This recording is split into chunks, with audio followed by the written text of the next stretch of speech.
Bismillahirrahmanirrahim. Assalamualaikum warahmatullahi wabarakatuh. Waalaikumsalam warahmatullahi wabarakatuh. Alhamdulillahirabbil alamin sayyidina Muhammad wa ala alihi washabihi ajmain. Amma ba'du. Allahumma rabbi shrah li sadri wa yassir li amri wa hlul 'uqdatam min lisani yafqahu qawli. Yang saya hormati Bapak Kepala Sekolah Semarang Konteng, yang saya hormati Wakil Kepala Sekolah, yang saya hormati Bapak Ibu Guru SMK di Parung Konteng. Alhamdulillah pada kesempatan ini kita bisa berkumpul dalam rangka kegiatan saya, yang mana sebagaimana Bapak Ibu ketahui bahwa di SMK di Parung Konteng ini alhamdulillah sudah ada 3 orang yang mengikuti program pendidikan calon guru penggerak. Dan yang pertama Pak Najis telah selesai melaksanakan, yang kedua Pak Ade sedang dan sebentar lagi selesai melaksanakan, dan yang ketiga itu saya baru melaksanakan dan baru tuntas menyelesaikan 1 modul, di mana dalam CGP ini saya kebetulan di angkatan 11, dan di angkatan 11 ini sebagaimana yang CGP sebelumnya itu ada 3 modul, dan kita baru selesai 1 modul. Sekarang maju ke 2 modul, dan ini merupakan tugas modul pertama sebetulnya, yaitu aksi nyata 1.4. Salawat beserta salam semoga tetap tercurahkan kepada baginda alam yang habibana wa nabiyana Muhammad sallallahu alaihi wasallam. Bapak Ibu semua yang saya hormati dan saya banggakan, yang pertama yang ingin saya sampaikan terima kasih kepada Bapak Ibu semua karena sudah bisa menyempatkan waktu untuk berbagi dengan saya khususnya, yaitu terkait dengan materi-materi yang telah saya dapatkan di dalam proses calon guru penggerak, di mana pada hari ini itu ada satu kewajiban untuk saya sebagai peserta calon guru penggerak untuk melaksanakan aksi nyata. Aksi nyata ini mungkin Bapak Ibu semua juga sudah tidak begitu asing, apalagi yang pernah mengikuti kegiatan pembelajaran di PMM di mandirinya Pak Asep sama Linda Sari, sertifikat atas itu.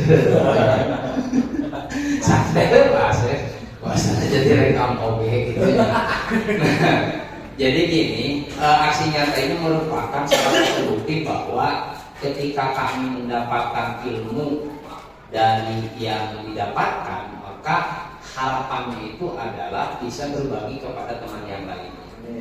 Nah, salah satu yang pada hari ini akan saya lakukan yaitu aksi nyata terkait dengan budaya positif. Dan ini tidak akan jauh beda dengan yang sudah dilaksanakan oleh teman-teman atau rekan kita semua. Yang pertama Pak Nadi juga Pak Ade. Nah, harapannya dengan materi yang ketiga ini kita bisa lebih meningkatkan lagi kualitas pelayanan kita terhadap siswa. Karena di dalam guru penggerak yang diutamakannya itu adalah kita harus benar-benar menganut terhadap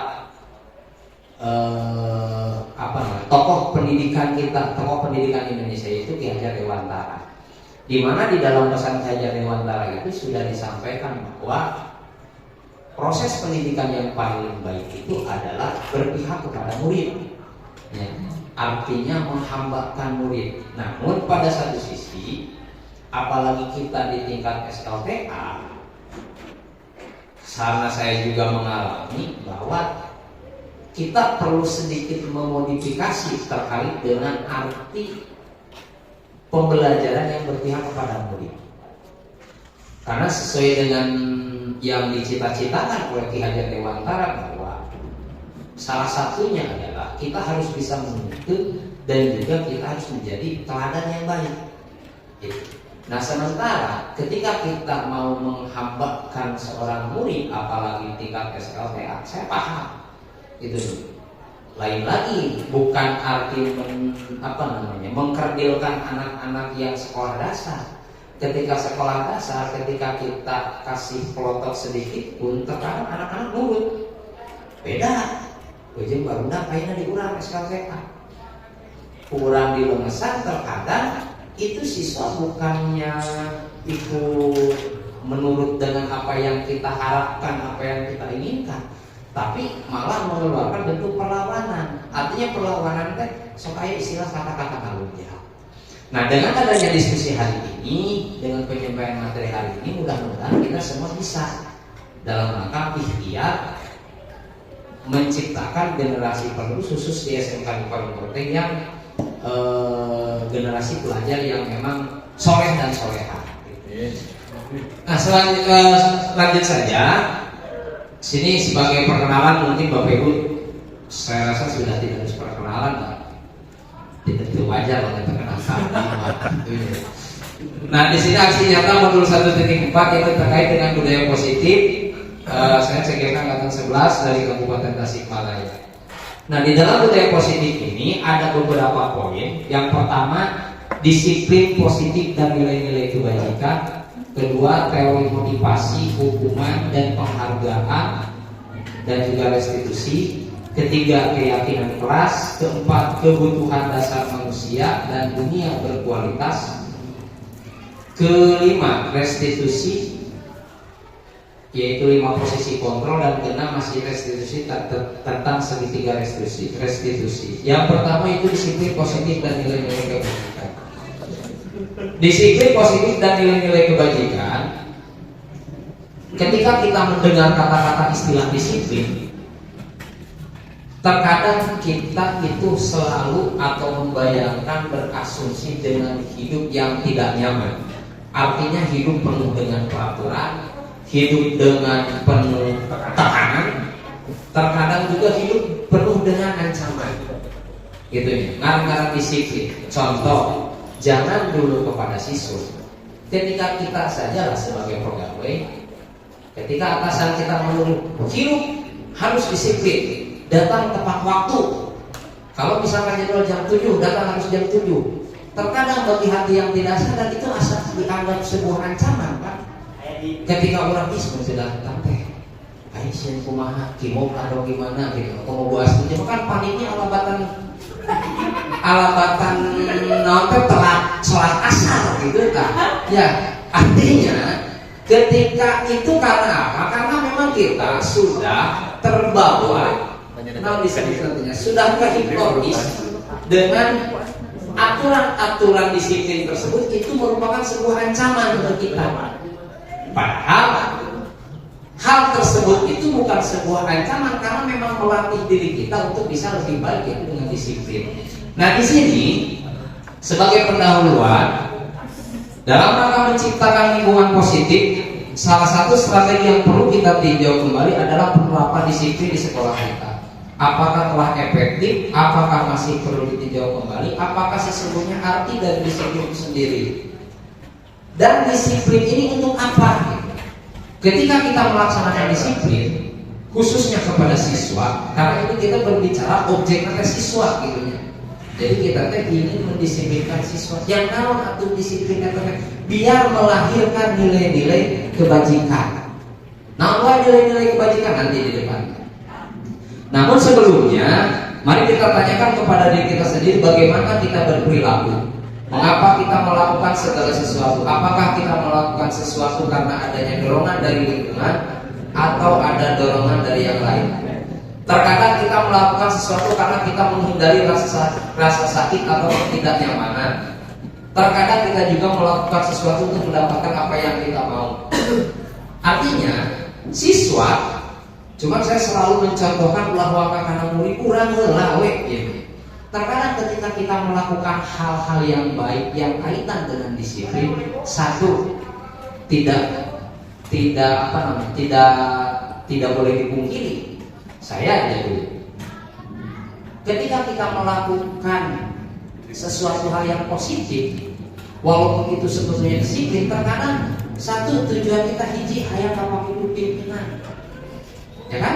Ya. Kalau murid berarti kan ingin kapake ku guru. Betulnya. Anu kedua, misalkan karena memang muklis menjalankan aturan kedisiplinan. Anu katiluna, gitu kan? Ada juga karena memang itu sudah sadar bahwa itu kewajiban kita. Gitu. Nah, yang diharapkan ketika budaya positif yang tercipta di SMA Palu Konteng ini, khusus di dalam proses pembelajaran, salah satu contoh ketika siswa datang tidak terlambat, datang ke sekolah, yang kita harapkan itu bukan karena takut siswa datang kayu tesio ditampungkan kutip GDS, kukurita, balik tulis dan catatan kamu misalkan harus ini. Tetapi harapan kita adalah ketika siswa datang ke sekolah tidak terlambat itu karena memang sudah merasa bahwa ini kewajiban saya, gitu ya. Nah, itulah yang dimaksud dengan budaya positif, gitu ya, atau nilai-nilai kebajikan. Saya tidak misalkan ketika saya datang ke sekolah itu karena takut, lalu datang ke sekolah terlambat, siswa itu misalkan suruh bebersih atau suruh membersihkan kelas, sah-sah saja, karena itu merupakan bagian daripada proses. Cuman yang jadi permasalahan, apakah terus-terusan berproses, gitu kan ya? Kalau kelas 10 masih seperti itu, aku kelas 2 mandi kakek sudah manehana datang ke sekolah teh gara-gara misalkan sudah tumbuh kesadaran. Bagaimana caranya? Nanti kita ke depan agar bisa menumbuhkan hal tersebut. Cuman itu kan salah satu yang paling, bukan paling, minimal salah satu hal yang legung lah, gitunya. Masih kene datang tidak terlambat karena ada rasa dorongan, takut oleh tim kedisiplinan, takut karena hukuman, itu masih mending, gitu kan ya. Nah, yang selanjutnya di sini ada penguatan. Saya mengutip dari buku Ki Hajar Dewantara, menyatakan bahwa di mana ada kemerdekaan, disitulah harus ada disiplin yang kuat. Sungguh pun disiplin itu bersifat disiplin, yaitu kita sendiri yang mewajibkan kita dengan sekeras-kerasnya. Maka Ki Hajar Dewantara menyatakan bahwa untuk mencapai kemerdekaan atau dalam konteks pendidikan kita saat ini, untuk menciptakan murid yang merdeka, syarat utamanya adalah harus ada disiplin yang kuat. Nah, yang menariknya nanti di atas, di bawah, disiplin yang dimaksud adalah disiplin diri yang memiliki motivasi internal. Jika kita tidak memiliki motivasi internal, maka kita memerlukan pihak lain untuk mendisiplinkan kita atau motivasi eksternal. Karena berasal dari luar, bukan dari dalam diri kita sendiri. Adapun definisi kata merdeka menurut Ki Hajar Dewantara adalah mardika iku jarwanya norak mengelepasing pangerek ning uga kuat kuasa aman diri priaga, bahasa Jawa ini sana. Nah, artinya tidak hanya terlepas dari perintah, akan tetapi juga cakap buat memerintah diri sendiri, ketaan disebut merdeka. Artinya tidak hanya terlepas dari perintah. Tadi sudah saya katakan, kenik mimiti mah budak datang tidak terlambat itu karena ada yang mendorong. Tadi kan di sini sebutkan ya. Walaupun sebetulnya ada disiplin itu harus tertanam dalam diri, bukan karena ada dorongan, bukan karena ada. Jadi ketika misalkan kita menanya kepada siswa untuk mengecek begini saja, kita bisa nanya kepada siswa. Ketika siswa yang datang tidak benar, kita tanya, Dek, kenapa adek misalkan datang ke sekolah kok tepat waktu? Misalkan kita harus jam 7. Nah, ternyata si adek itu datangnya misalkan jam 7 kurang. Coba kita tanya. Ketika siswa tersebut menjawab bahwa Abi mendatos biasa, saya udah biasa datang jam 9, berarti itu baru sudah dikatakan disiplin, sebab sudah tertanam di dalam dirinya. Tapi kalau misalkan jawaban dari siswa, saya takut kena marah tim disiplin atau takut kena hukuman, berarti itu belum bisa dikatakan disiplin. Karena yang dinamakan disiplin itu adalah tertanam di dalam dirinya. Tetapi menurut Ki Hajar Dewantara, lumayan karena ayat dorongan oke daripada itu acan, gitu kan? Ya. Yang selanjutnya, ini hanya sebagai pengingat saja bahwa sebagai pendidik tujuan kita adalah menciptakan anak-anak yang memiliki disiplin diri sehingga mereka bisa berperilaku dengan mengacu pada nilai-nilai kebajikan universal dan memiliki motivasi intrinsik bukan ekstrinsik sehingga bisa meraih nilai-nilai kebajikan universal. Intrinsik yang dimaksud dengan intrinsik di sini adalah tadi sadar kemauan. Jadi datangnya ketika diri sorangan, bukan dari ekstrinsik. Kalau ekstrinsik itu dari dorongan. Anu tadinya karena ada faktor-faktor yang lain. Nah, tujuan utama kita menciptakan budaya positif ini adalah menyadarkan seluruh siswa bahwa mereka datang ke sekolah tepat waktu, belajar dengan baik, pulang sesuai jam pulang. Itu atas kesadaran diri sendiri, bukan karena faktor-faktor aturan. Sehingga kalau misalkan sudah tertanam disiplin di dalam diri siswa, saya rasa perlu ayat kata terlebih, gitu kan? Sebab apa? Karena semua sudah menyadari. Cuman barang tentu kita bisa menyatakan hal tersebut, bisa terciptanya budaya positif tersebut, namun urang jeung salarea sami atos disiplin. Kan asana tebih kenehnya. Ujung-ujung Bapak Ibu aduh ge sarupa, jauh keneh gitu kan. Terkadang kita saya ini ya, lupa Bapak Ibu majikan mengapati beda. Saya kan ketika misalkan datang ke sekolah masih satu takut kebuk terlambat ya. Anu kedua komentos aya mobil ngajuru anu bodas di halu. Oh, mobil kalian Pak. Ya, anu bodas sekalian. Terus katingali ngajuru di garasi. Wah, tas sholat subuh tekan kurang peron. Gitunya. Abdi ya Bapak Ibu misalnya udah sami gitunya. Artinya cuman di dalam teori budaya positif, hal seperti itu masih kayak wajar daripada anu geus tubuh rasa kasiun. Itu yang paling hariwan. Ketika misalkan di dalam diri kita sudah tidak ada rasa takut, sudah tidak ada lagi rasa merasa tidak ada dorongan yang haruskan saya datang terlambat, itu yang paling bahaya. Apalagi kita sebagai pendidik arek nurun kumaha kabarudak mun sementara urang oke masih kene dididik. Nah, makanya dengan adanya hal-hal semacam ini, diseminasi dari mulai Pak Naji, Pak Ade, termasuk saya, mudah-mudahan ini juga di samping kita menciptakan budaya positif yang ada di sekolah bisa mengelingkan ulang babarengan gitu ya. Biar apa? Biar tercipta. Dan hari ini pun saya tadinya itu bukan berarti saya memilih ingin si A si B yang mengikuti diseminasi, karena memang ini keinginan pimpinan kepala sekolah bahwa yang mengikuti diseminasi itu harus ASN. Salah satunya positifnya adalah memang beliau mengharapkan bahwa kita yang harus menjadi garda terdepan, anu bisa merek contoh kak rekan-rekan kurang, anu teracan tiasa eling gitunya. Ya termasuk pribadi hati gitu pakitanya. Artinya ya sadar tidak sadar Bapak Ibu sadayana, termasuk sadar yang namanya ASN itu udah dibiayai oleh negara, tanggung jawabnya ke negara, dua tanggung jawab lagi, bahkan hiji ka negara, anu kadua mereka bantah gitu. Nah, makanya saya ambil positifnya, kenapa pimpinan di sini ingin mendiseminasikan itu adalah P3K ataupun ASN, salah satunya itu agar kita semua dari yang jumlah 17 orang ini menjadi garda terdepan, menjadi contoh, menjadi praktik baik, berbagi dengan teman-teman yang lain. Bukan malah sebaliknya, gitunya. Lain kerasa balik, nak cici, ngoyor, di bang jurusan, gitu macam. Lanjut. Santai aja Bapak Ibu. Nah, ini nilai-nilai kebajikan tadi. Disiplin itu harus dilakukan. Kenapa harus menumbuhkan disiplin? Salah satunya adalah untuk mencapai nilai-nilai kebajikan. Untuk nilai-nilai kebajikan itu ada beberapa. Nah, yang paling atau yang sering kita gunakan itu yang sering kita sebut dengan P5.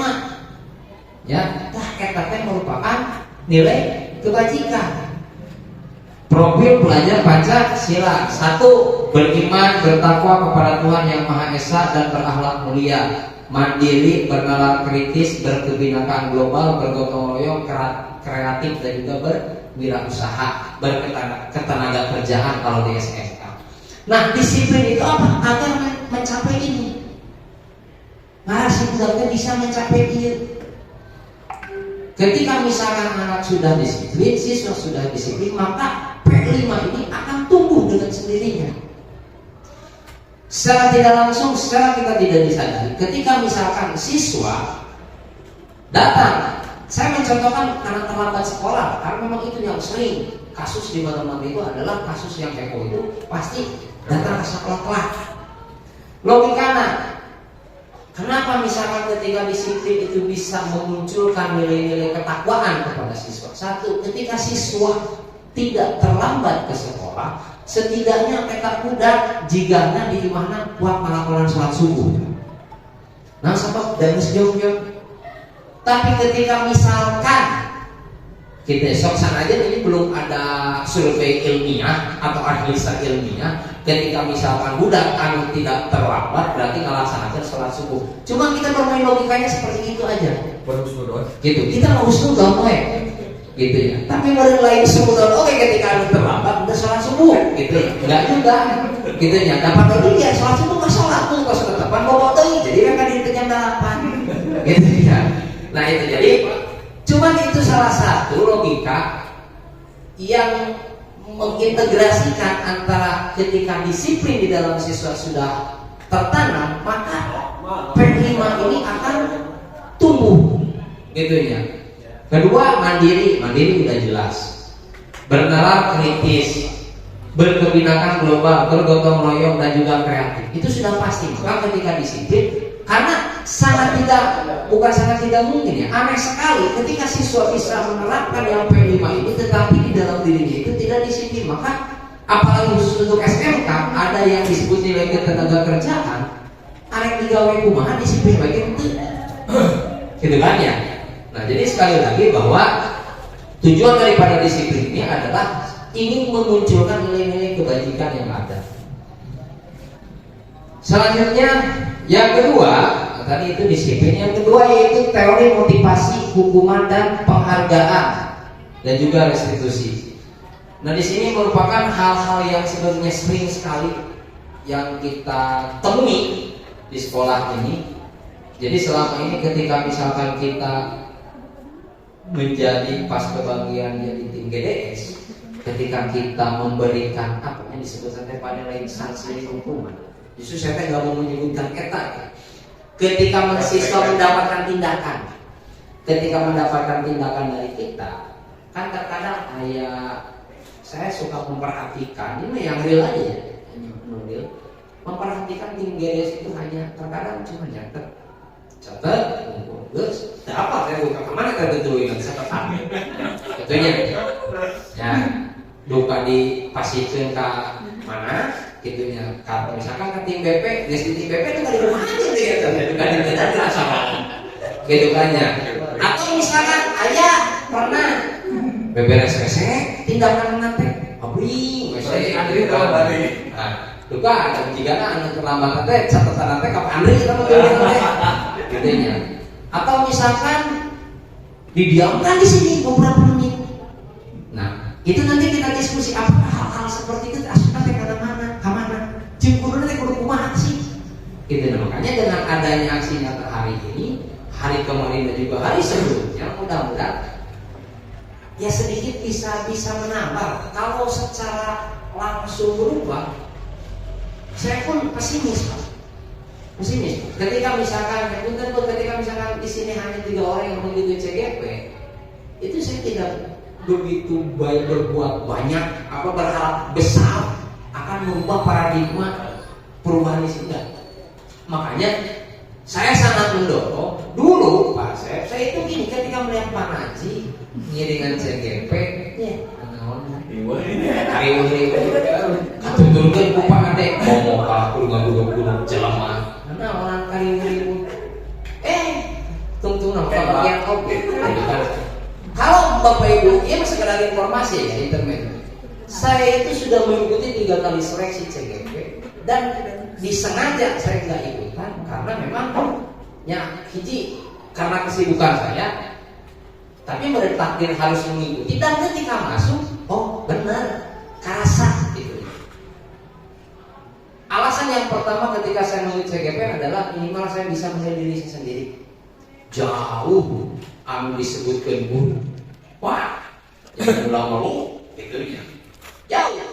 Jadi memang hari ini yang pertama yang saya dapat adalah ilmunya yang paling. Maka dari situ dulu pernah dibilang sama saya, Pak, kalau cuma seorang itu nggak beres di sekolah. Saya mah yang kabeh bilang cek, yang naon atuh cek, sok coba. Ketika dicobanya, maka nanti Bapak Ibu saya sangat mendoakan sok hariringan. Itu dari urus sedikit. Dan yang paling ikut hayo jum-juman, sudah biasa Pak. Hari berita ngomong pakai kata, jum mana? Nanti juga kagok jum. Jadi kayak malah ngajar lagi, jum.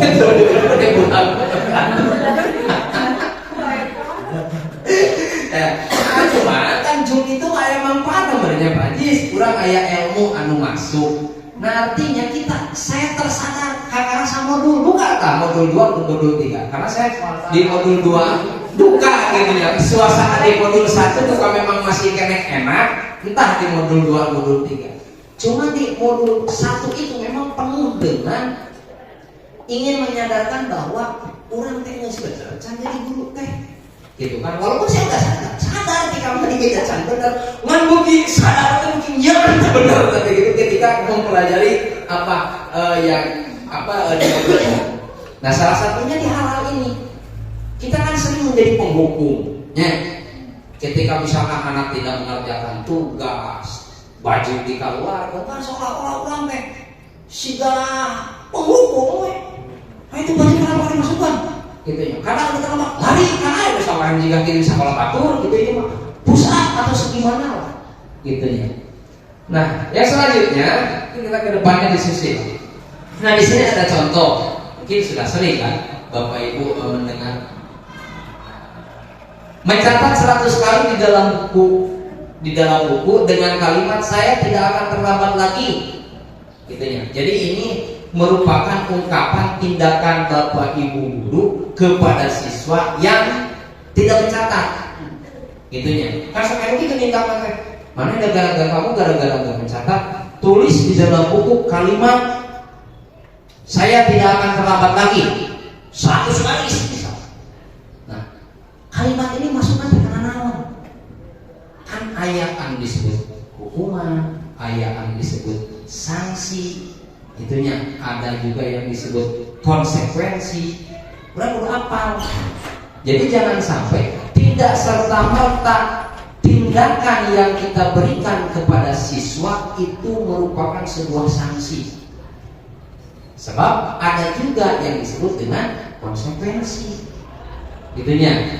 Yang kedua, lari mengelilingi lapangan basket 2 kali karena terlambat hadir misalnya. Kan aku tadi contoh tuh. Kamu gara-gara terlambat lupa. Itu ya. 2 keliling misalnya. Nah ini aslinya karena naon? Itunya. Membersihkan coretan yang dibuatnya dan lain-lain. Ini jawabannya seperti ini.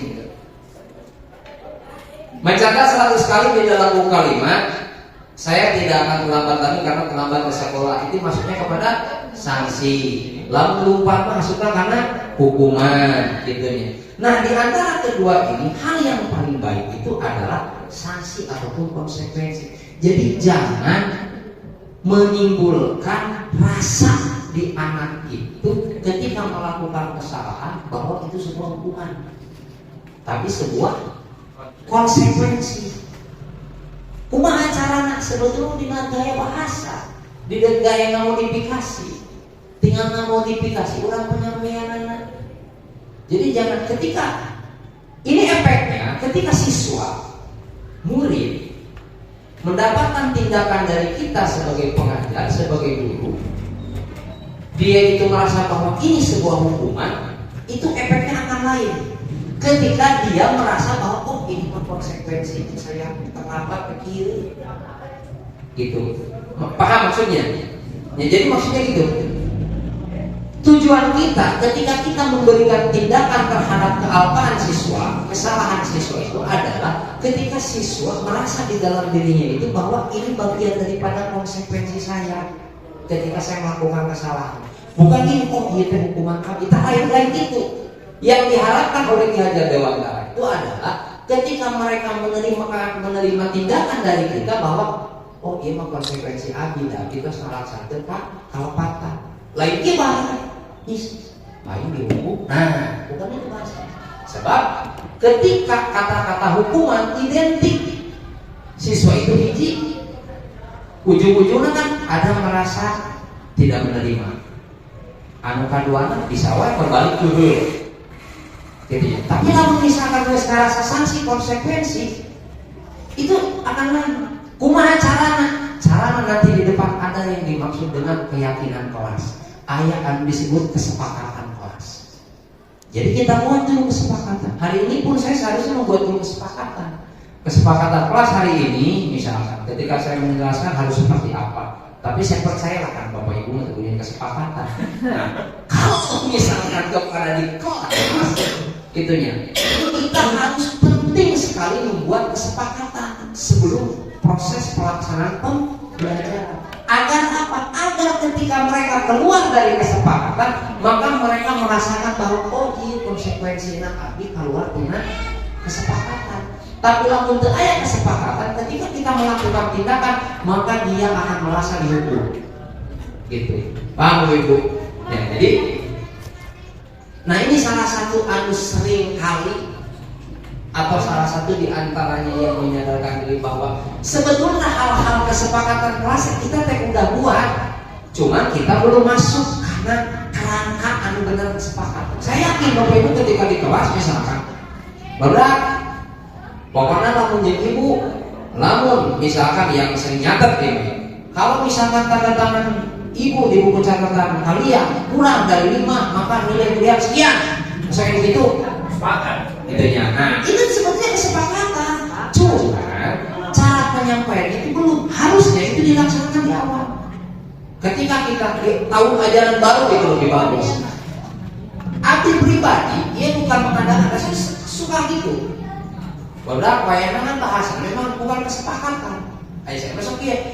Diajar dari saya mah, ayo sababaraha hal anu memang harus kita laksanakan. Pertama, ketika misalkan kalian ingin mendapatkan nilai minimal KKM, 1 kehadiran minimal 90%. 2, segala tugas harus dilaksanakan.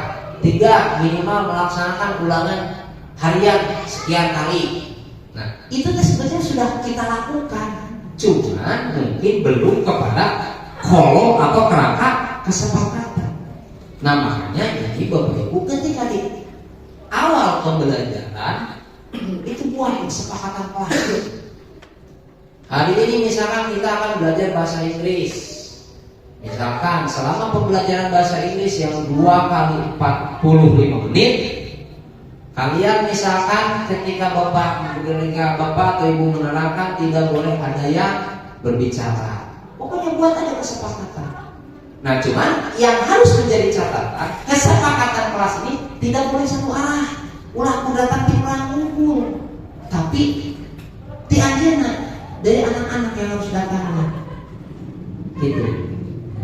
Di barudak kudu tidak barudak datangnya. Karena tadi disebut bahwa kita itu harus berpihak kepada murid.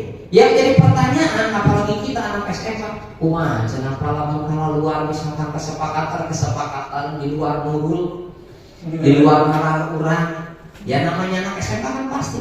Nah, itu merupakan ada hal seperti itu salah satu karena anu tadi belum ada rasa disiplin di dalam dirinya. Gitu ya. Kumaha cara tugas kurang.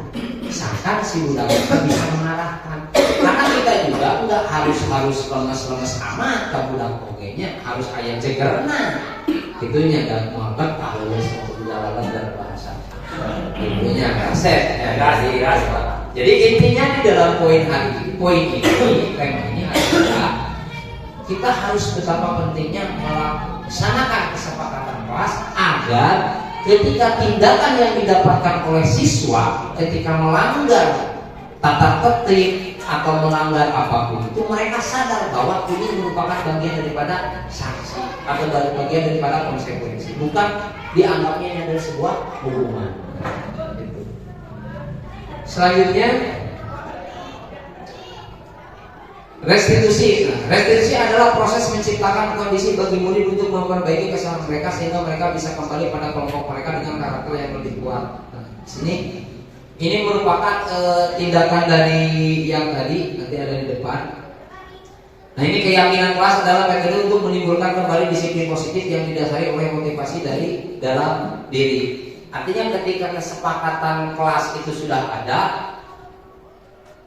maka siswa harus bisa muncul keyakinan. Keyakinan kelas yang awalnya di sini ada nanti.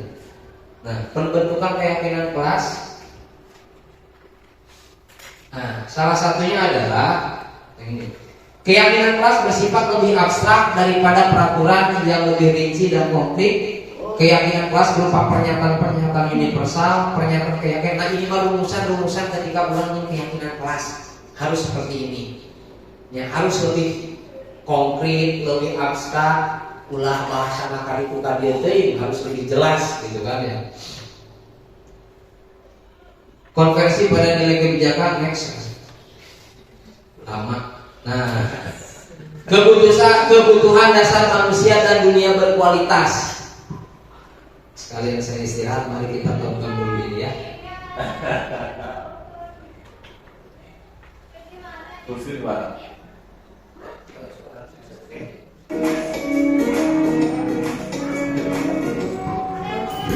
Salam dan bahagia Ibu dan Bapak guru hebat. Iya, merdeka. Untuk membangun budaya sekolah yang positif dengan lingkungan yang aman dan mendukung murid untuk menjadi pribadi yang berdaya, seimbang, dan bahagia, salah satu upaya yang dapat dilakukan oleh guru adalah memahami kebutuhan dasar yang mendasari perilaku murid. Pada video kali ini, kita akan membahas tentang 5 kebutuhan dasar manusia.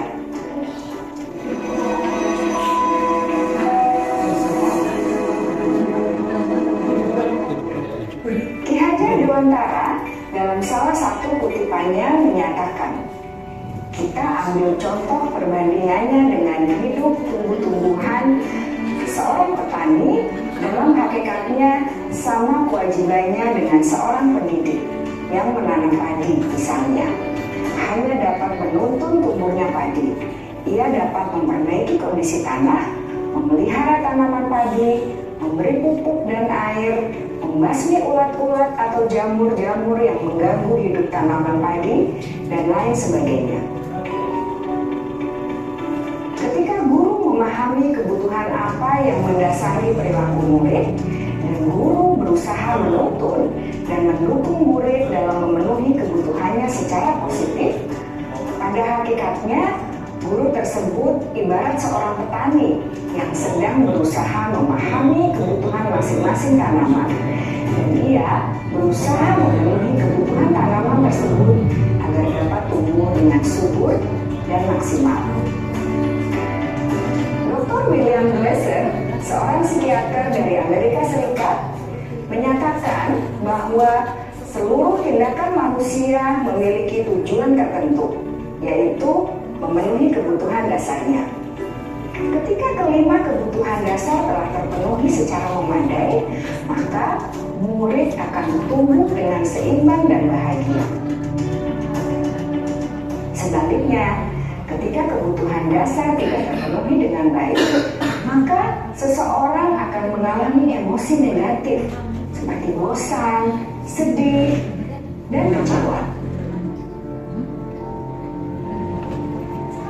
Bahkan mereka dapat melakukan perbuatan yang bertentangan dengan nilai-nilai kebajikan atau melanggar peraturan.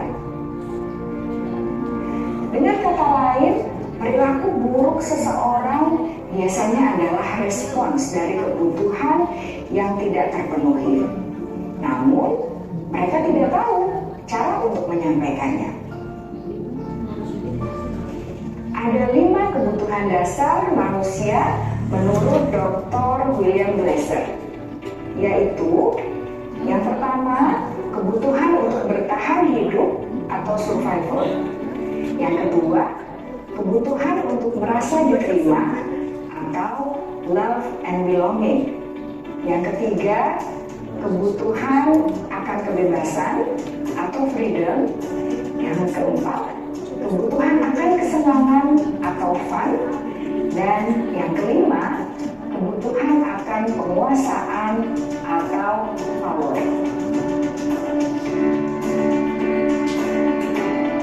Kebutuhan dasar yang pertama adalah kebutuhan yang bersifat fisiologis untuk bertahan hidup atau survival. Misalnya, kesehatan, rumah, dan makanan. Kebutuhan biologis sebagai bagian dari proses reproduksi termasuk kebutuhan untuk tetap bertahan hidup. Kebutuhan untuk merasa aman juga termasuk dalam kebutuhan ini.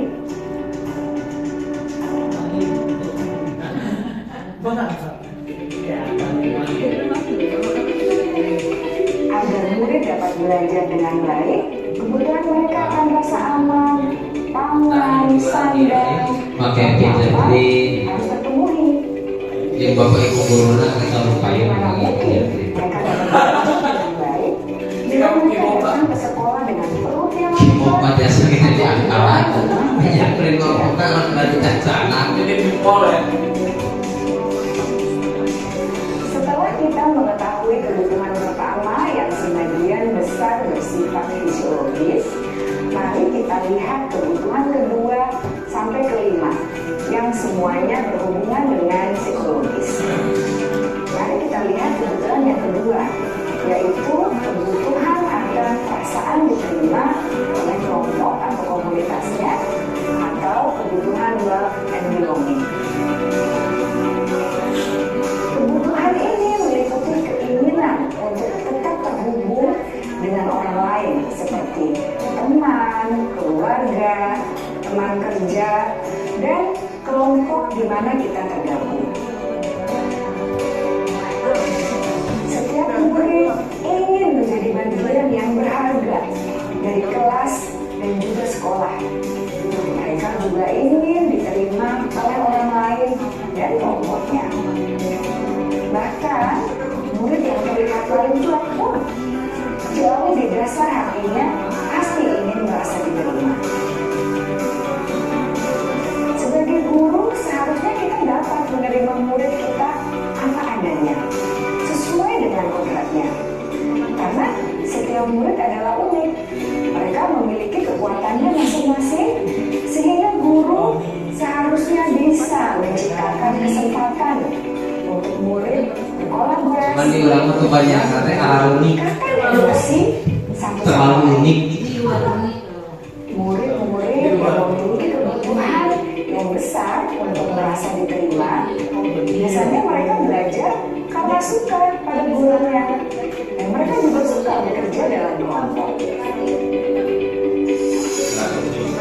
Kebutuhan yang ketiga adalah kebutuhan akan kebebasan atau kebutuhan membuat pilihan. Murid harus diberi kesempatan untuk membuat pilihan dan bertanggung jawab atas pilihan yang mereka telah ambil. Memberi mereka kebebasan bukan berarti membiarkan mereka melakukan apa saja yang mereka mau, melainkan lebih memberi mereka kesempatan untuk membuat pilihan, menyuarakan pendapat mereka dengan percaya diri, dan memberi mereka kesempatan untuk mencoba hal-hal yang baru. Pembelajaran dengan metode yang beragam dan menarik juga akan memenuhi kebutuhan murid tentang kebebasan ini. Pembelajaran berdiferensiasi di mana guru menyediakan beberapa jenis tugas yang bisa ditulis oleh murid sesuai minat mereka, sangat baik untuk mengembangkan murid menjadi lebih mandiri dan memiliki motivasi internal. Karena kebutuhan akan kebebasan pada dasarnya adalah kebutuhan untuk mandiri, memiliki otonomi, memiliki pilihan, dan mampu mengendalikan arah hidupnya sendiri.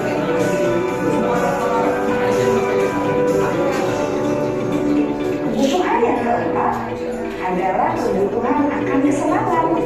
Mereka, Bapak Ibu, hidup tanpa rasa senang. Kamu menjadikannya.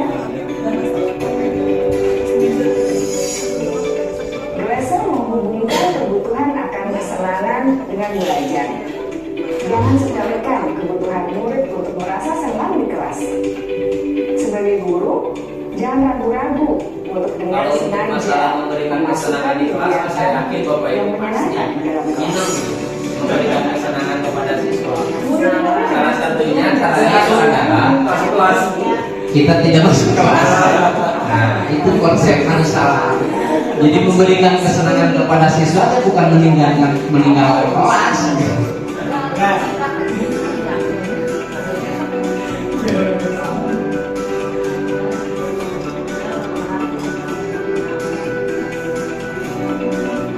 Kebutuhan yang kelima adalah kebutuhan akan penguasaan.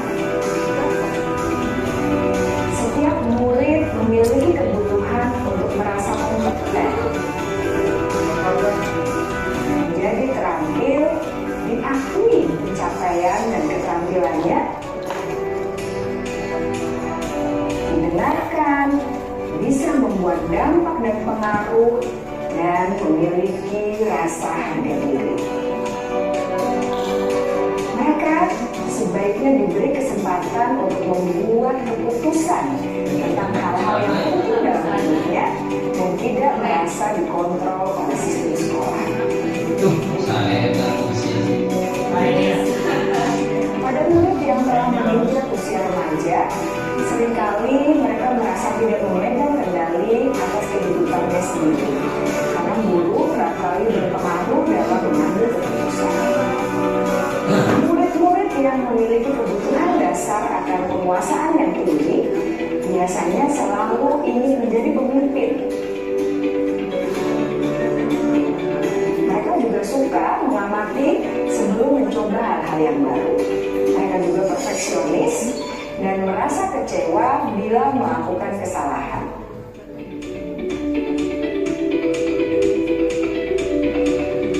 Ibu dan Bapak guru sangatlah penting bagi kita untuk mengetahui kebutuhan dasar murid-murid agar kita memahami alasan dibalik sikap dan tingkah laku mereka.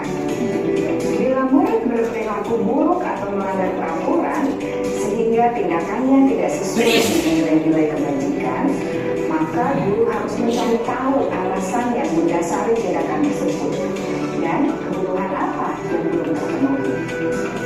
Melalui percakapan dengan guru dalam pendekatan disiplin positif, murid dapat diajak untuk bersikap reflektif dalam mengenali kebutuhan-kebutuhan yang berusaha mereka penuhi dan mendasari tindakan mereka. Jika guru mengabaikan perilaku murid-murid, maka perilaku tersebut akan berpengaruh pada suasana kelas yang kurang kondusif dan akan berpengaruh pada tujuan dari pendidikan itu sendiri. Ibu bapak guru hebat, mari kita menjadi guru yang lebih baik dengan memahami kebutuhan dasar murid-murid kita dan senantiasa membimbing mereka untuk menjadi pribadi yang berdaya, seimbang, dan bahagia.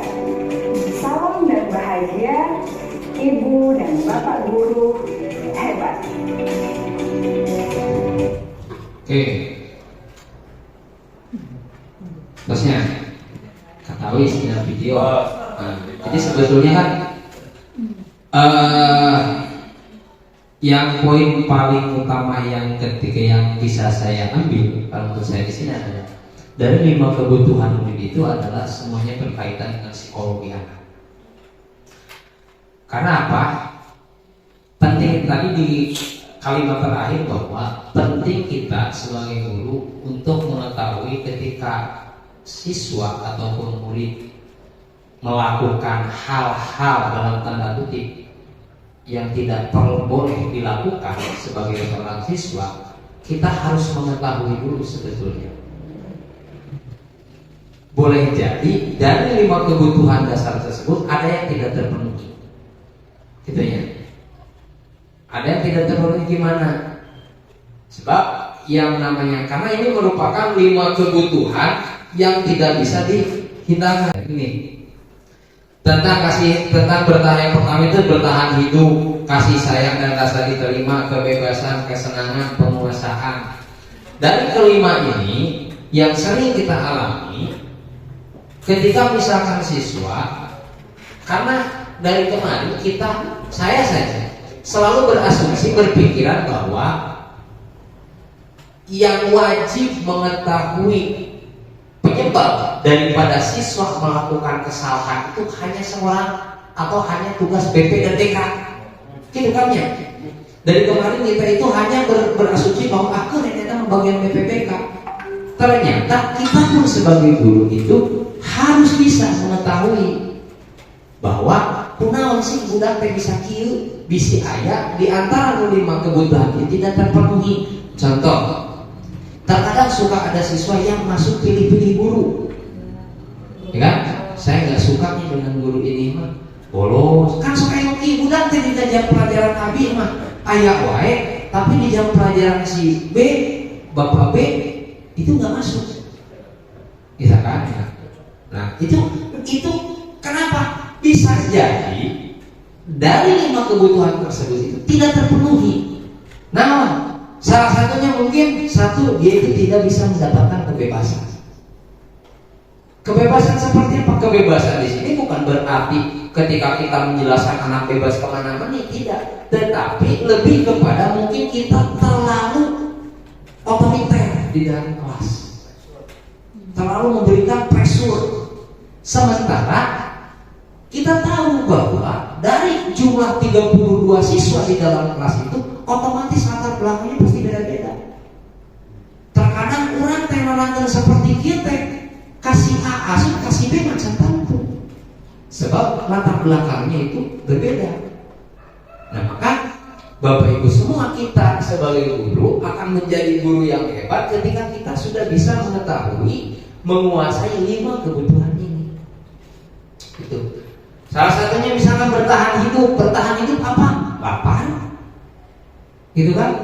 Kan sok ada siswa yang Pak izin kajaman lap lidah. Kok ke WC itu lama? Yaitu dia mau bertahan hidup. Sama bisa acan sarapan. Nah, artinya kita harus bisa mengerti. Bukan berarti ketika kita tahu lalu siswa diizinkan ketika belajar jumlah, bukan seperti itu. Gitu ya. Yang dimaksud kita harus mengetahui alasan bahwa ternyata siswa tersebut minum keluar kelas karena lapar, lalu kurang izinan ke kamu, enggak seperti itu. Tetapi kita harus bisa nanti memberikan masukan. Kumaha carana sangkan tidak lapar ketika waktu belajar. Gitu ya. Berarti sarapan sebelum masuk kelas. Sarapan kumaha da kabarana. Nah, disitulah kita perlunya nanti masukkan. Lamun ayeuna urang terus-terusan menghakimi siswa tersebut, maka tidak akan berubah. Gitu. Ya, jadi memang betul sekali di dalam materi CGP itu geus halus. Tinggal urangna abi we tinggal abina anu bisa ngarealisasikeun. Makanya sekali lagi saya sangat berharap sekali teman-teman semua, rekan-rekan semua mengikuti CGP. Biar apa? Biar kita semuanya satu pemahaman. Karena terkadang orang kikik yang namanya manusia cek saja mah atau waktu ribu-ribu itu negara yang penting apa dibayar ulama ada, dan itu nggak apa-apa, dan modern di dunia seperti itu. Nah, coba kan yang jadi permasalahannya, apakah kita mau ikut ke yang seperti itu? Itu kan, dan pilihan mah ada di kita. Nah, cuma sekali lagi kita mau menyadarkan diri bahwa khususnya bagi bapak-bapak ibu yang ada di sini, dan ulama mesti dibiayai ku pemerintah, mesti dibiayai ku negara, punya tanggung jawab tersendiri kepada negara. Itu ya. Ada kepada Tuhan yang Maha Esa kita mesti perlu dijelaskan. Gitu ya. Itu ya. Jadi sekali lagi bahwa hal yang terpenting di dalam memunculkan budaya positif di SMK Negeri Parung Ponteng ini, khususnya dalam proses pembelajaran, di samping tadi disiplin, anu kaduana tadi kurang misalkan membuat keyakinan kelas, kesepakatan kelas.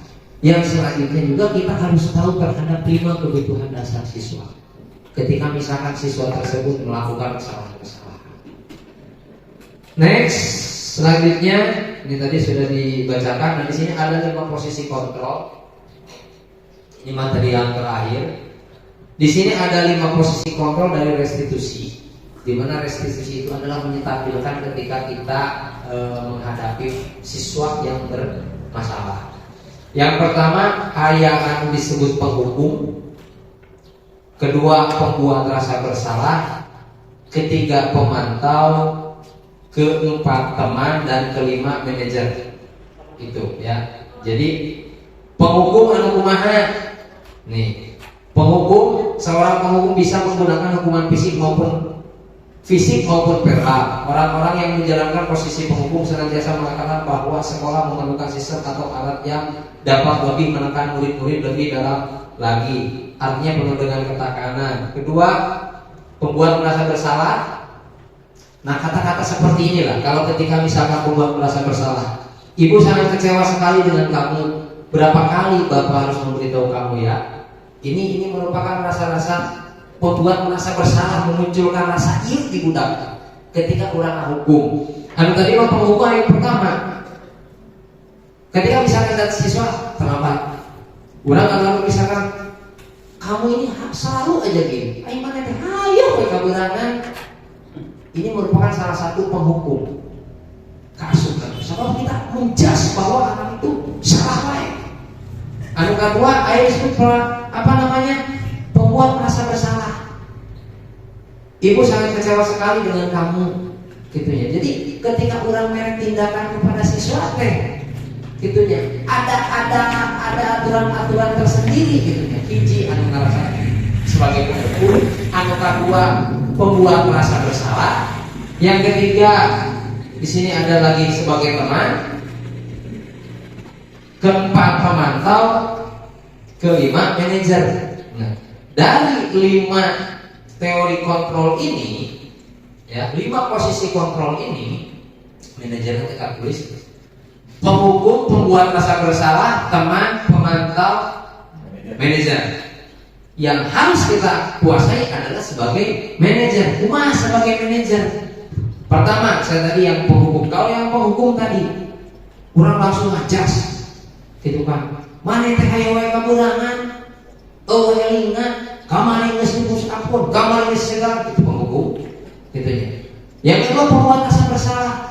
Cik, atuh we ulah hayo wae tiga kieu. Kan itu seolah-olah kita yang merasa kecewa. Saya tadi carekan di kepala sekolah, ada mana hayo wae kieu mah. Ibaratkan kurikulum lah gitu, ngamak ke guru-guru. Gitu ya. Itu membuat merasa bersalah kan. Kejadian di grup ketika ngobrol merasa bersalah gitu kan. Cik ada pemberian kayak kepala sekolah ulah-ulah teh. Nah itu kan suatu pembuat rasa bersalah. Makanya jangankan kita pun sering melakukan hal seperti itu. Ya, anu katilu teman, gitu. Ia ada dampak positif negatif. Nah, dari semua yang kelima. Kalau misalkan penghukum, dampak positifnya mungkin ketika kena kepada siswa anu memang dalam tanda kutip bergo, kudu gitu. Ya kan, dalam bentuk itu maunya, gitunya. Negatifnya bukan ada rasa kesadaran yang timbul ketika dihukum, tetapi malah merasa hiji bisa menimbulkan malibudal orang. Gitu ya.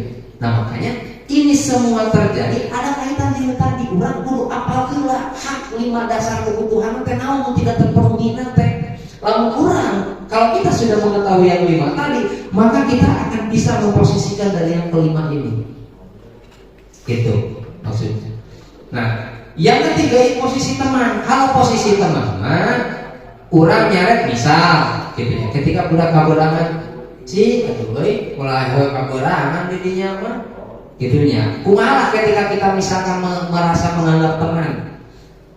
Positifnya ketika kita memperlakukan murid sebagai teman dalam proses penindakan, itu adalah dia akan merasa nyaman. Negatifnya, apalagi di kelas SMK, itu kan bakal balik ngaleng tau lah. Jadi tidak ada lagi antara Gak ada batasan ya. hormat antara guru dengan murid. Tapi kan terkadang anak SMK itu enaknya di dia. Nah aja si bapak itu rasanya babaturan. Nah itu positifnya. Dan siswa itu terkadang akan lebih nurut. daripada misalkan orang menggunakan yang kedua ini. Kalau ini mah efeknya benci, kalau ini mah efeknya teh murung, baru tiba-tiba ditanya jangan rasa bersalah kena mental. Ya, kalau ini mah itu efeknya teh berenang bisi jadi kalapa kaleng-kaleng gitu kan ya. Nah, yang keempat pemantau. Ari pemantau aku melongkeun gitu kan. Panggil kurang, tapi bukan berarti dipantau hukum gitu, dipanggil lain. Yang ditinggal-tinggal teh ku ibu sama para pokoknya udah masa yang kaburangan. Gitu kan ya. Itu pemantau. Gitu. Nah, yang kelima itu adalah manajer. Kalau manajer itu lebih memposisikan di sini. Nah, ini lebih kepada restitusi. Namun manajer mah ketika budak anu kaburangan teh ditanya heula, make dasar heula lah, untuk jam cepat. Ada pemanasan dulu, nggak langsung cus, gitu ya. Nah ini juga sama. Jadi ditanya dulu ketika siswa saya pertama, orang tawarkan heula apa yang kita yakini, artinya kembalikan karena keyakinan kelas. Cik, ketika hujan terlambat, kira-kira ada hal anu dilanggar tuh? Emosi dulu. Gitu kan ya.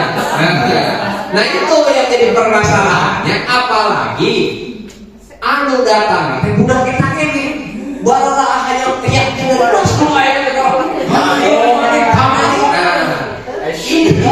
dan ini memang yang sering terjadi itu seperti ini. Nah makanya dengan adanya pertemuan hari ini gitu ya, hari kemarin ataupun hari sebelumnya, kita bisa semuanya memahami bahwa proses untuk menindak siswa itu tidak harus serta-merta dengan cara kekerasan, tidak harus serta-merta dengan menggunakan proses penghukuman gitunya. Tetapi gimana? Kita harus tahu dulu asal usulnya kunaon, diyakini dibawa ke karena alam sadar manehna. Cik yang kira-kira lamun kabeungan kieu teh naon sih jeung salahna gitu kan ya. Anu kaduana kunaon sih alasanna teh make kabeungan teh gitu ya. Nah, ketika misalkan siswa ya ini mah bukan berdasar pengalaman ya, melihat misalkan kondisi siswa yang ada di kita saja, memang itu ketika kita mau bertanya, terkadang siswa itu lebih dulu melihat kita. Siswa pun akan milih-milih. Siswa akan berkata jujur kepada guru yang memang dianggap oleh dia layak untuk dijadikan teman. Pasti gitu. Coba. Jadi terkadang murid mau ditanya, dan geus aya rasa unggul tina mimitina di siswa, bawa muncul keyakinan kelas. Nu aya ge emosi jeung emosi pamangi. Gitu nya, kurang budak teh geus teueuh ditambah teh kabur kata mah guru sarua ieu budak teh rumah. Makanya tidak akan muncul budaya positif teh. Gitu nya. Nah, salah satunya adalah hiji, tadi kan dengan video juga sudah dikatakan bahwa urang kasarayangna mukut pepelakan nya, lamun teh urang mupukna alus, maka hasilna oge alus. Lamun teh kuhaman gitu ya. Lalu selama orang mupukna alus, maka hasilnya pun alus. Selama kita pelayanannya maksimal, maka hasilnya pun insya Allah bakal maksimal. Ketika misalkan ulang tidak asal SPB ya kan baru dapat, tapi hasilnya kalau kita kene ulang kalahnya lantur budak, tapi ulang itu sendiri buat ayat kene anu kurang di ulang yang budak. Lamun kene kayak seperti itu. Tetapi kalau misalkan kita dari jumlah komunitas ini ada 40 orang, anu sadar 10 orang, memang alangkah baiknya kita menyadarkan dulu yang 40, yang 30 orang daripada nyadarkan anu 100 orang. Itu. Kalau semuanya yang 40 orang ini semuanya sudah seirama, seia dan memahami terkait dengan budaya positif, maka tidak akan terasa berat ketika melaksanakan budaya positif untuk di sekolah ini. Gitunya. Jadi sekali lagi kepada Bapak Ibu semua, dari ini saya berbicara seperti ini bukan saya lebih mengetahui, dari materi yang telah saya dapatkan bahwa memang kita tersadarkan ketika kita menindak siswa, memberikan tindakan kepada siswa itu terkadang kita lebih sering berperan sebagai penghukum. Ya, tidak yang dimaksud dengan segitiga restitusi itu jauh. Kan ada segitiga restitusi dalam proses penindakan itu. Yang pertama, stabilkan dulu identitas, gitunya. Jadi disadarkan dengan budak itu tadi teh ditanya, kira-kira aya teh gitu bilang, "Nu maneh kabulan teh naon sih yang dilanggar teh?" Itu kan ya. Misalkan disiplin, kunaon? Urang kabulangan, tapi misalkan begadang, naon main game, bisa gara-gara main game. Tutup kan urang gitu ya. Tutup abi di sarua resep main game. Gitunya. Bawa enggak tutup kana hayang maneh. Nah, turun ke bawah kan itu urang. Gitu aja. Nah, artinya nanti dikembalikan lagi disadarkan deui. Ya. Jadi poin utamanya mah jangan main langsung hajar itu aja. Jadi kita masuk dulu ke alam mereka.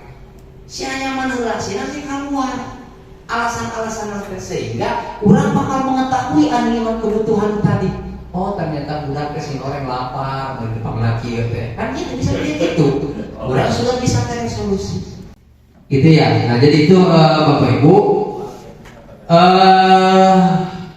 Ini proses. Nah tadi yang proses ketiga restitusi itu menstabilkan identitas, validasi tindakan yang salah, terus menanyakan keyakinan. Nah ini ketika kita proses memberikan tindakan kepada siswa. Jadi menstabilkan identitas kita semua teori kontrolnya kita semua akan melakukan hal terbaik yang bisa kita lakukan. Semua perilaku validasi, semua perilaku memiliki alasan. Terus menanyakan keyakinan kita semua memiliki motivasi internal. Jadi dinamakan ketika membuat kesalahan tanya heula itunya. Kedua sadar heula naon anu dilanggar gitu kan ya. Anu katilu kakara kurang bere masukan gitunya. Paling akhir tanya sina sadar manehanana nepi kita kalau ucapan menyapa abi teh lepat gitu teh moal ini mau sakali-kali deui. Nah ketika siswa sudah mengatakan hal seperti itu walaupun misalnya ternyata itu hanya sebatas kata-kata di depan kita, tapi setidaknya geus aya kagores paniatan manehanana berubah lebih baik gitu. Nah ini segitiga restitusi yang tadi. Jadi nah ini kan ketika validasi tindakan yang salah, kamu tentunya punya alasan mengapa melakukan hal itu, gitu kan? Adakah cara yang lebih efektif untuk mendapatkan apa yang kamu butuhkan? Keyakinan kelas tadi cik naon yang dilanggar, gitu kan? Nah menstabilkan identitas di bawah. Setiap orang pasti pernah melakukan kesalahan. Kamu bukan satu-satunya yang pernah melakukan hal ini, gitu. Jadi ulah kalah, wah dicocok lain, gitunya. Lain kalah dicocok. Nah, marilah kita coba secara bersama-sama. Ulang praktekin teori-teori seperti ini. Khusus lagi kepada teman-teman rekan-rekan semua yang ketika melakukan yang sok melakukan DDS, coba. Ya itu nyobaan cik derak ente gitunya. Nah ketika misalkan derak gitunya, jangan frustasi lah. Saya pakai kami segitiga restitusi mandila hajar deh. Nah nggak seperti itu lah. Mungkin ada yang kelewat, atau bisa lagi berkali lah, kurang berkolaborasi, kurang nanya gitu, dengan teman-teman yang lain. Saya yakin pasti ada jalan keluar. Gitu. Nah itu mungkin Bapak Ibu semuanya. Untuk aksi nyata saya pada hari ini yang terkait dengan budaya positif. Jadi yang pertama mudah-mudahan dengan adanya aksi nyata ini kita semua bisa lebih tercerahkan lagi, bisa lebih meningkatkan lagi kualitas pelayanan kita terhadap siswa, dan juga bisa memahami sekaligus melaksanakan penindakan kepada siswa ketika siswa yang memang melanggar beberapa keyakinan kelasnya ataupun belum mengetahui keyakinan kelasnya. Terakhir, saya berpesan dari aksi nyata pada hari ini. Pertama, ayo kita bersama-sama kita praktekkan apa yang barusan saya sampaikan. Yang kedua, kita diskusikan. Ketika misalkan ada sesuatu hal yang memang belum dimengerti, sehingga kita bisa saling berkolaborasi. Karena saya juga meyakini bahwa jauh dari kata sempurna ketika saya misalkan menyatakan bahwa saya sudah melaksanakan hal-hal yang apa saya sampaikan pada hari tadi. Nah, hanya saja ini merupakan bagian daripada ikhtiar kita menciptakan generasi bangsa yang soleh dan solehah, dan juga lebih kepada ikhtiar menciptakan budaya yang positif, karena ini merupakan suatu kewajiban Bapak Ibu Saudara dan diintek sekolah.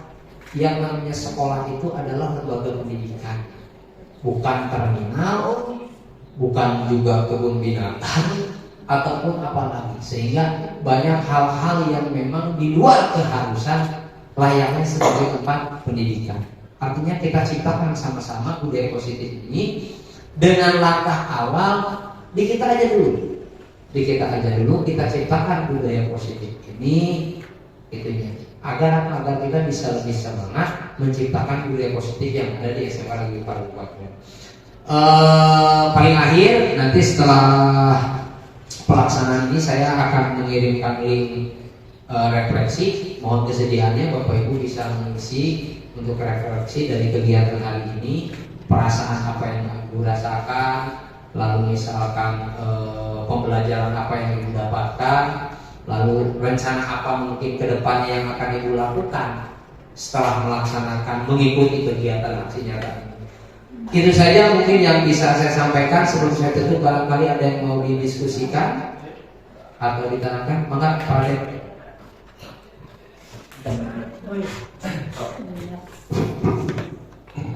Assalamualaikum warahmatullahi wabarakatuh. Terima kasih Pak sudah memberikan kesempatannya buat saya lebih ke sharing aja gitu Pak ya Pak. Dari materi yang sudah Bapak sampaikan tadi itu benar berasa banget Pak. Saya sudah mencoba mempraktekkan ya. Salah satunya adalah dengan keyakinan kelas minimal naik doang. Sebagai contoh kasus yang beberapa waktu lalu yang baru keluar itu kan. Nah, saya tanya ke anak kalian, oh saya itu takut, kaget gitu. Ternyata ada kasus, ada kelas yang keluar duluan. Saya pikir itu adalah kelas saya, karena pada saat waktu itu saya izin lagi kelas saya waktu itu. Kebetulan saya daftar akhir. Harusnya yang menjadi tersangka adalah kelas saya. Pas saya tanya, kalian keluar nggak? Enggak Pak. Tapi ujungnya ditutup. Tapi yang poinnya adalah anak-anak saya, mulai kelas saya itu tidak keluar. Nah, di saat itu sebelum di awal pembelajaran, awal pertemuan itu ada sebuah kesepakatan. Salah satunya poinnya adalah tetap berada di dalam kelas meskipun tidak ada guru. Itu. Jadi saya apresiasi itu ketika poin itu ternyata dilaksanakan. Nah itu yang kedua. Jadi minimal kita bisa menerapkannya di dalam kelas seperti itu. Jadi dengan sadarnya, kalau dimaksud di print awas jadwal pelajaran atau apa jadwal tiket atau dibikin itu. Ini mungkin karena wali kelas saya agak punya privilege yang lebih daripada guru motor. Dan yang kedua, emang benar kita itu tidak boleh sebagai penghukum, Pak. Itu juga saya sudah mencoba untuk berpaling dari penghukum, karena yang capek kita sendiri, emosi kita capek sendiri Pak. Kamu kan capek. Nah, waktu kemarin kebetulan saya juga CGP angkatan 10 kalau 11 ada 10 gitu kan. Pada waktu pendampingan individu, observasi di dalam kelas sama PP-nya, ada siswa itu di belakangnya itu adalah PP. Saya di depan, artinya begini bisa dia ngobrol itu di ke arah jendela gitu. Secara emosional biasa ada orang keluar atau kita keluar meraih yang ada di luar kan.